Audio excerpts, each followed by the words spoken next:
पर दोस्तों, अगर आप भी अपनी लाइफ में कुछ नया सीखने की चाह रखते हैं तो इस चैनल को अभी सब्सक्राइब कर लें। दोस्तों, साल 2023 की सबसे बड़ी कार्तिक पूर्णिमा, साल की नवंबर में पड़ने वाली कार्तिक पूर्णिमा को सबसे बड़ी और सबसे खास पूर्णिमा समझा जा रहा है।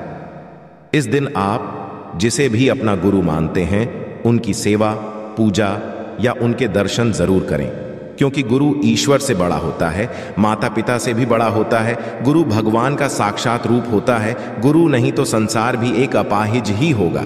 गुरु की आवश्यकता सोना, चांदी, हीरे, मोती से भी अधिक है। इसीलिए गुरु को अपने जीवन में जरूर जोड़े। 27 नवंबर को पड़ने वाली कार्तिक पूर्णिमा पर कई दुर्लभ संयोग बन रहे हैं।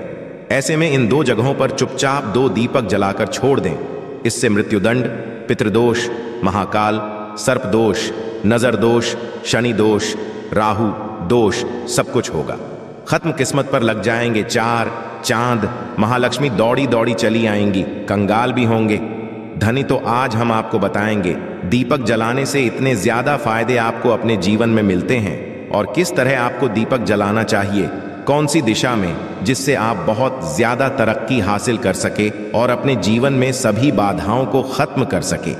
सबसे पहली बात तो आपको ध्यान में रखनी चाहिए कि अपने घर के मंदिर में रोजाना ही दीपक जलाना चाहिए। कभी भी ऐसा नहीं होना चाहिए कि आपने दीपक ना जलाया हो, क्योंकि घर के मंदिर में रोजाना दीपक जलाना बहुत ही जरूरी होता है। इसी से आपके घर से सभी नेगेटिव एनर्जी बाहर निकलती है। यदि आप कोई भी दीपक नहीं जलाते हैं घर के मंदिर में या फिर अपने घर में शाम के समय, तो इससे आपके घर का वातावरण बहुत ज्यादा नेगेटिव तो होता ही है। आपके घर की परेशानी भी बहुत ही ज्यादा बढ़ने लगती है। घर का मुख्य जो होता है उसे बहुत ज्यादा ही मेहनत करनी पड़ती है। इसकी वजह से परेशानी, डिप्रेशन और टेंशन में घर का मुखिया पहुंच जाता है। शाम का समय हिंदू धर्म में ज्यादा महत्वपूर्ण समझा जाता है और जो लोग शाम के समय कभी भी घी का दीपक या फिर तेल का दीपक अपने घर में नहीं जलाते हैं तो उनके घर में हमेशा ही मुसीबत बनी रहती है।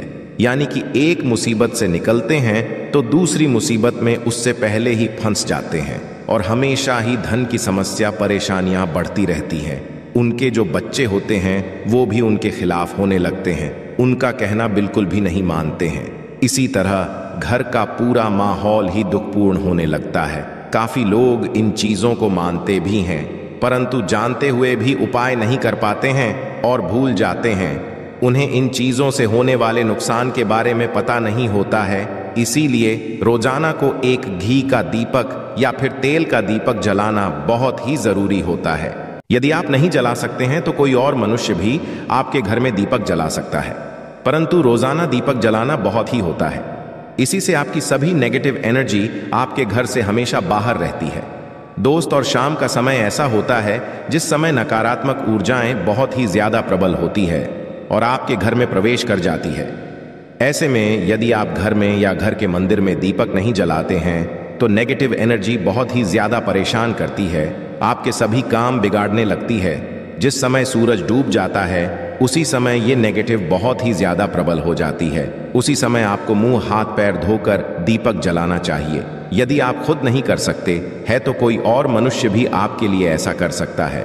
दोस्त, अब जिस घर में बहुत सारे लोग बीमार रहते हैं या फिर बीमारी कभी भी ठीक नहीं होती है तो ये भी एक संकेत होता है आपके घर में बहुत ज्यादा नकारात्मक ऊर्जाएं हैं जो परेशानियों को, बीमारियों को, मुसीबतों को बहुत ही ज्यादा बढ़ा रही है। सभी चीजों को खत्म करने के लिए आपको अपने घर में जब सूरज ढल जाता है तो उस समय घी का दीपक या फिर सरसों के तेल का या फिर तेल के तेल का दीपक भी पूर्व दिशा में आप जला सकते हैं। परंतु रोजाना इन चीजों को करना बहुत ही जरूरी है, तभी आपको इसके लाभ मिल पाते हैं। यदि आपके घर में धन से जुड़ी समस्या, नौकरी, व्यवसाय से जुड़ी हुई कोई भी समस्याएं हैं, यदि ऐसी समस्याएं बहुत ही ज्यादा होती हैं तो अपने घर के दिशा में रोजाना ही घी का दीपक जलाना चाहिए। इसे एक भी दिन आप मिस ना करें। यदि आप रोजाना उत्तर दिशा में घी का दीपक जलाते हैं तो इससे आपकी धन से जुड़ी हुई समस्याएं खत्म हो जाती है। जिन लोगों को जॉब नहीं मिलती है तो उनको भी जॉब मिलने लग जाती है, और यदि वही मनुष्य जिसको परेशानी है और वही यदि रोज दीपक आता है तो इससे मिलने वाले फायदे और भी ज्यादा हो जाते हैं। शाम के घी का दीपक या फिर तेल का दीपक जलाना जरूरी होता है। आप कभी भी इन चीजों को नजरअंदाज ना किया करें, क्योंकि इन्हीं से आपके जीवन में परेशानियां बढ़ जाती हैं और आपको मुसीबतों का सामना करना पड़ सकता है। आपको ये जानकर हैरानी होगी कि जो भी घी का दीपक आप जलाते हैं, उससे जो निकलने वाली ऊर्जाएं होती हैं, वो आपके घर में जब फैलती है तो घर का माहौल एकदम से सुखमय बनने लगता है, यानी कि पॉजिटिव होने लगता है। घर के सभी लोग शांति से रहने हैं। इसी तरह से जो तेल का दीपक होता है, ये भी जब जलता तो इससे आपके आसपास जितनी भी नकारात्मक ऊर्जाएं हैं वो खत्म हो जाती हैं, क्योंकि इन दीपकों से निकलने वाली जो ऊर्जाएं होती हैं, धुआं होता है, वो नेगेटिव एनर्जी को बाहर निकालता है और आपके आसपास की एनर्जी को पॉजिटिव बनाता है।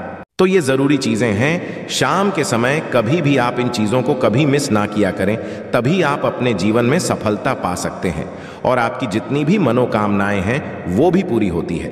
दोस्तों, हम अपने घर के पूजा पाठ करते हैं और मूर्ति आदि रखते हैं। दोस्त, मूर्ति का क्या महत्व होता है, आज हम आपको इस वीडियो के जरिए से बताने वाले हैं। जिस घर के पूजा घर में एक साथ ये दो मूर्तियां होती हैं, वहां पर बनता है और दुनिया आपके कदमों में आ जाती है। कहने का तात्पर्य ये है कि आपको सर्वसुख हासिल हो जाता है, जिसकी आपने कल्पना की है, जिसकी आपने मनोकामना मांगी है। दोस्त, घर के पूजा घर में हम पूजा करते हैं, पूजा पाठ करते हैं और पूजा पाठ के जरिए से कुछ चीजें देखने और आदि का प्रयत्न करते हैं, ताकि हमें उस पूजा का फल हासिल हो जाए और हम उसी अनुरूप घर के अंदर मूर्ति आदि लगवाते हैं, ताकि हम उन देवी का सुंदर मुख देख सके और उनका आशीर्वाद हासिल कर सके। परंतु दोस्तों, यदि हम अपने घर के पूजा घर में इन मूर्तियों के साथ अन्य मूर्तियां भी रखते हैं, तो तौर पर हमारी किस्मत बदल जाती है और देखते ही देखते हमारे जीवन के अंदर की सारी कंगाली खत्म होने लगती है। दोस्तों, बात करते उन मूर्तियों के बारे में कि आखिर कौन सी दो मूर्तियां एक साथ में आपको रखनी चाहिए ताकि उसका सच्चा सर्व सुख आपको हासिल हो सके। सबसे पहले यदि हम किसी मूर्ति की बात करें तो दोस्तों, यदि आप श्री कृष्ण के भक्त हैं और बाल गोपाल की मूर्ति रखते हैं, तब आपको भगवान कृष्णा के साथ माता रानी राधा जी की मूर्ति भी आपको जरूर रखनी चाहिए। दोस्त, या भगवान कृष्णा की यदि आपके घर में तस्वीर है तो उसके साथ राधा जी की भी तस्वीर संयुक्त जोड़े के रूप में आपको लेकर आनी चाहिए। दोस्तों, ये प्रेम और एकता की एक ऐसी अनोखी मिसाल है कि जिस घर इन दोनों की तस्वीरें होती हैं, तो समझ लीजिए उस घर के अंदर किसी भी तरह का गृह क्लेश नहीं होता है। दोस्त और पति पत्नी परिवार जनों के बीच परस्पर प्रेम रहता है और घर में धन धान्य में अपने आप ही वृद्धि होती है। इसीलिए ये जरूरी समझा गया है। यदि आप भी इन मूर्तियों को रखते हैं तो निश्चित तौर आपके जीवन में अपने आप ही फायदा हासिल हो जाएगा। दोस्तों, कई लोग अपने घर में माता लक्ष्मी की पूजा करते हैं तो सोचे हैं कि भगवान विष्णु की भी पूजा करें या ना करें, या फिर उनकी मूर्ति साथ में रखें या ना रखें। हमेशा भगवान श्री विष्णु जी और माता लक्ष्मी की पूजा आपको एक साथ करनी चाहिए। दोस्त, देवाधिदेव महादेव भगवान विष्णु और भगवान ब्रह्मा जी, तीनों ही देवताओं को सर्वशक्तिमान देवता समझा गया है और त्रिदेवों में भगवान जी को पूजा जाता है। तो यदि आप अपने घर के पूजा घर में लक्ष्मी नारायण जी की संयुक्त रूप में पूजा करते, तो निश्चित तौर पर आपके घर में दिन दुगनी रात चौगुनी वृद्धि देखने मिलती है। दोस्तों, तो इसीलिए आप भगवान विष्णु जी के साथ माता लक्ष्मी जी की पूजा करें। यदि माता लक्ष्मी की अकेली तस्वीर है तो आपको उनके बाएं तरफ भगवान श्री गणेश और भगवान श्री कुबेर जी की मूर्ति या तस्वीर अपने घर के मंदिर में जरूर लगानी ही चाहिए। यदि आप माता लक्ष्मी जी के बाएं तरफ भगवान श्री गणेश जी की मूर्ति लगाते हैं या तस्वीर लगाते हैं, आपको निश्चित तौर पर लाभ हासिल होता है और देखते ही देखते जीवन के अंदर की कंगाली खत्म होने लगती है और धन प्राप्ति के लिए आपको लक्ष्मी गणेश जी की संयुक्त रूप से पूजा करनी चाहिए। समझा जाता है माता लक्ष्मी धन देती है तो भगवान श्री गणेश रिद्धि सिद्धि का भंडार और वृद्धि का विकास करते हैं। इसी वजह से इनकी पूजा बहुत मानी गई है। दोस्त, तो कई लोग पूछते हैं कि अपने घर में हनुमान जी की या मूर्ति रखें या ना रखें, या उनकी पूजा करें या ना करें। दोस्तों, आपको निश्चित तौर पर हनुमान जी की अन्य देवी देवताओं के साथ में भी आप मूर्ति या तस्वीर रख सकते हैं। किसी तरह की कोई दो राय नहीं है कि आपके ऊपर हनुमान जी क्रोधित होंगे या नहीं होंगे। दोस्त, इसके अलावा आप प्रभु श्री रमा की तस्वीर भी अपने घर के पूजा घर में रखते हैं तो आप हनुमान जी की तस्वीर रखें या ना रखें, हनुमान जी के निमित्त किसी भी तरह की पूजा या पाठ करना हो तो आप प्रभु श्री रमा से कहे श्री रामा के प्रिय भक्त हनुमान जी हैं और निश्चित तौर पर आपको उतना ही आशीर्वाद हासिल होता है जितना कि आपको हनुमान जी की मूर्ति या तस्वीर का पूजन करने से होता है। या फिर आप क्या करें, श्री राम दरबार की तस्वीर अपने घर में लेकर आए और श्री रामा दरबार की तस्वीर का पूजन करें, या उनकी मूर्ति या उनके किसी तरह की कोई चीज आपके पास है तो आप उनका पूजन करें। इसमें सारे देवताओं को आपको हासिल हो जाता है, हनुमान जी से लेकर माँ भगवान श्री राम और अन्य देवी देवताओं का भी आशीर्वाद आपको हासिल हो जाता है। तो निश्चित तौर पर अपने घर के पूजा घर में एक साथ आप ये तस्वीर रख सकते हैं। आपके जीवन में राजयोग की प्राप्ति हो जाती है दोस्त। इसी तरह यदि आप अपने घर के पूजा घर में या किसी अन्य स्थान पर यदि कोई तस्वीर रखना चाहते हैं और उसे लगाकर अपने घर में लाभ करना चाहते हैं तो अपने घर में या पूजा घर में आपको निश्चित तौर पर त्रिदेवों की तस्वीरें या मूर्ति ही स्थान पर लाकर जरूर रखनी चाहिए। ब्रह्मा, विष्णु और महेश, इन तीनों की संयुक्त रूप से इनकी एक साथ तस्वीर अपने घर के मंदिर में या अपने घर में कहीं भी लाकर रख देनी चाहिए। समझा जाता है कि इन तीनों देवताओं के एक साथ दर्शन करने मात्र से हमारे बड़े से बड़े विघ्न और बड़े से बड़े कष्ट ऐसे ही खत्म हो जाते हैं। इसी इन तीनों के साथ में तस्वीर या मूर्ति लाकर आपको पूजा जरूर करनी चाहिए। दोस्तों, अब बात करते हैं कि कुछ ऐसी तस्वीरें होती हैं या ऐसी मूर्तियां होती हैं जिनको आपको अपने घर के पूजा घर में स्थान ही नहीं देना चाहिए।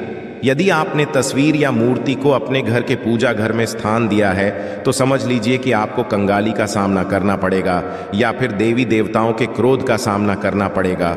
दोस्त, और एक बता दें कि मंदिर में कभी भी विषम संख्या में गणेश जी की मूर्तियां ना रखें। जैसे कि 1, 3 या 5 ऐसे रखना अशुभ समझा जाता है। 2 मूर्तियों को एक साथ रखना शुभ समझा गया है। यदि आप सिर्फ गणेश जी की मूर्ति रखते हैं तो इसके अलावा किसी भी तरह की मूर्ति आपको नहीं रखनी चाहिए दोस्त। और इन्हें स्थापित करते वक्त ध्यान दें कि गणेश जी का चेहरा हमेशा घर के मुख्य दरवाजे की तरफ होना चाहिए ताकि आपको अच्छे और सच्चे लाभ की प्राप्ति हो। और इस बात का ध्यान कि घर में अंगूठे से बड़े आकार का शिवलिंग आपको भूलकर भी नहीं रखना चाहिए। हमेशा एक छोटा सा शिवलिंग रखें और इससे ज्यादा शिवलिंग आपको नहीं रखना चाहिए। दोस्त, वैसे तो आपको अपने घर में शिवलिंग रखना ही नहीं चाहिए। उसके बाद भी यदि आप रखते हैं तो अंगूठे के आकार से बड़ा शिवलिंग आपको नहीं रखना चाहिए। आप छोटा शिवलिंग रख दें और ध्यान रखें कि एक से ज्यादा शिवलिंग आपको भूलकर भी रखना है। घर में यदि आप रखते हैं तो शिवलिंग के ऊपर आपको तुलसी भूलकर भी अर्पित नहीं करना चाहिए। यदि आपने शिवलिंग रख लिया है और उस पर तुलसी अर्पण कर दी है तो देवी देवताओं के क्रोध का आपको सामना करना पड़ेगा। दोस्त, मंदिर में हमेशा यदि आप हनुमान जी की तस्वीर रखना चाहते हैं, आप हनुमान जी के अनन्य भक्त हैं, तो बैठे हुए हनुमान जी की मूर्ति ही रखें। बजरंगबली रुद्रा भगवान शिव के अवतार हैं, इस उनकी शिवलिंग की तरह ही मूर्ति रखें। 7 जो पति पत्नी होते हैं, वैवाहिक जीवन आपने नया स्टार्ट किया है तो हनुमान जी की मूर्ति या तस्वीर अपने कमरे में, अपने बेडरूम में आपको भूलकर भी नहीं रखनी चाहिए। अन्यथा आपको आपके जीवन में कई तरह के दोषों का सामना करना पड़ता है। दोस्तों, हनुमान जी ब्रह्मचारी हैं तो इस बात का आपको ध्यान रखना चाहिए। दोस्त, और राधा कृष्णा की मूर्तियां यदि आप जैसे अपने शयन कक्ष में सोते हैं वो बेड के सामने की तरफ रखी है कि जैसे कि आप सुबह उठे और आपको उठते ही पहले उनके दर्शन हो जाएं, तो समझ लीजिए कि आपका जीवन मालामाल होने वाला है। किसी भी तरह का कोई दुख धन की चिंता आपके जीवन में नहीं रहेगी। दोस्तों, इसी तरह यदि माता दुर्गा की तस्वीर आप अपने घर में लेकर आना चाहते हैं और चाहते हैं कि माता दुर्गा की तस्वीर के जरिए से आप अपने जीवन में समृद्ध देखें, तो दोस्तों भूलकर भी माता दुर्गा की क्रोधित की तस्वीर जैसे की तस्वीर या फिर महिषासुरा का वध करते हुए या क्रोधित अवस्था में माता लक्ष्मी की, माता दुर्गा की तस्वीर लाकर आपको उनकी पूजा नहीं करनी चाहिए। दोस्तों, हमेशा शांत और सुंदर मुख वाली तस्वीर ही अपने घर के अंदर लाकर पूजा करनी चाहिए। बहुत ही शुभ और मंगलकारी समझा जाता है। दोस्त, इस बात का ध्यान रखें कि यदि आप अपने घर में मूर्तियां रखते हैं तो आपको इनको भूलकर भी टूटे हुए चावल चढ़ाने चाहिए। बेहतर आप चावल को पीला करके ही वो चावल चढ़ाए, परंतु टूटे हुए चावल आपको भूलकर भी माता लक्ष्मी को या अपने घर में देवी देवता को नहीं चढ़ाने चाहिए दोस्त। इसी तरह इस बात का भी ध्यान रखें कि अपने घर के मृत परिजनों या पूर्वजों को मंदिर में स्थापित ना करें। ऐसा करना अशुभ समझा जाता है, और यदि आप ऐसा लगातार कर रहे हैं तो निश्चित तौर पर आपके परिवार के ऊपर दोष लग सकता है और पितरों का दोष लग सकता है कि पूजा एक अलग स्थान पर की जाती है, घर के अंदर में उनको स्थापित नहीं किया जाता है दोस्त। तो इसी तरह भगवान भैरव की तस्वीर या भगवान शनिदेव की, राहु केतु के इस तरह की तस्वीरें अपने घर में ही नहीं लेनी चाहिए। प्रतीकात्मक रूप से आप घर के पानी रखने के स्थान पर उनकी पूजा कर सकते हैं, क्योंकि इनकी साधना तंत्र, मंत्र और विशेष महत्व द्वारा की जाती है। घर के अंदर आप ऐसे ही इनकी पूजा पाठ आप नहीं कर, इनकी पूजा पाठ में यदि किसी तरह की कमी रह जाती है तो उनको बहुत ज्यादा क्रोध आ जाता है, क्रोध का आपको सामना करना पड़ता है। इसी वजह से आपको इस तरह की तस्वीरें या मूर्तियां अपने घर के अंदर नहीं रखना चाहिए। और जो पहले हमने आपको बताया उस तरह की तस्वीरें तो निश्चित तौर पर आप रखकर अपने जीवन में फायदा हासिल कर सकते हैं। आशा है कि आज की इस प्रस्तुति में बताई गई जानकारी आपको अच्छे से समझ आ गई होगी। वीडियो अच्छा लगा हो तो एक लाइक जरूर कर दें। धन्यवाद वीडियो के अंत तक बने रहने के लिए।